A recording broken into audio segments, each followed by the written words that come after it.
Alright, so today we're going to be trying to put the headers on and the wiring harness on. It's pretty cold out here right now. It's like 20 degrees and it's 3:30 in the morning. I only have a couple hours to work on this right now before I have stuff to do today, which I have a weird sleeping schedule, if some of y'all haven't noticed. But we're going to get the headers on, and then the wiring harness is right over here. We're going to get that put on. We get the little heater going, warm up when we need to, which will be good. It's not going to take the cold out of here, but it'll be good to stand by to warm up on. So let's get down here and start putting these headers on. Look, it's already cobweb spiders are already starting to take over. Bet they're nowhere to be found right now though.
Alright, and then on my heads, the back bolts broke off of my head, which I should have had that fixed when I had the heads off of it, but I forgot about it.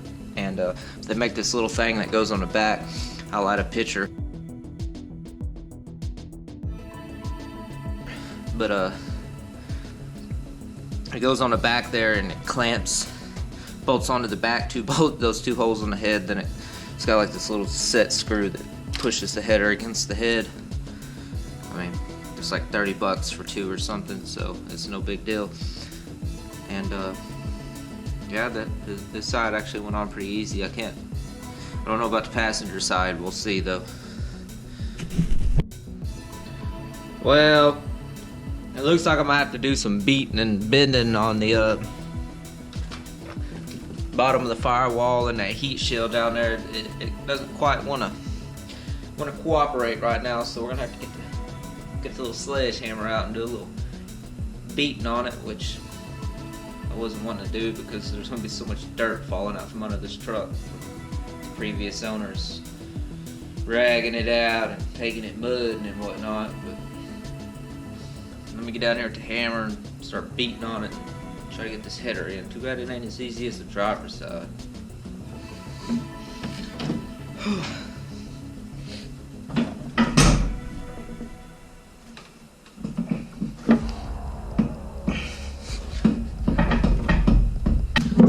Well, we got this side on. It was a little bit more of a pain in the ass. It looks to be hitting down there on the control arm mount a little bit. It should pick it up a little bit once I get the bolts tightened up. Should suck it up off that, I hope. If not, it'll bend itself. As long as I can get the bolts in and out, that's all I care about. And the same thing on this side. I'll have to get that little bracket on the back for the broken header bolt. I really wish I'd have got those out when I had the heads off, but I forgot about it and whatnot, and piss on it, it'll be alright.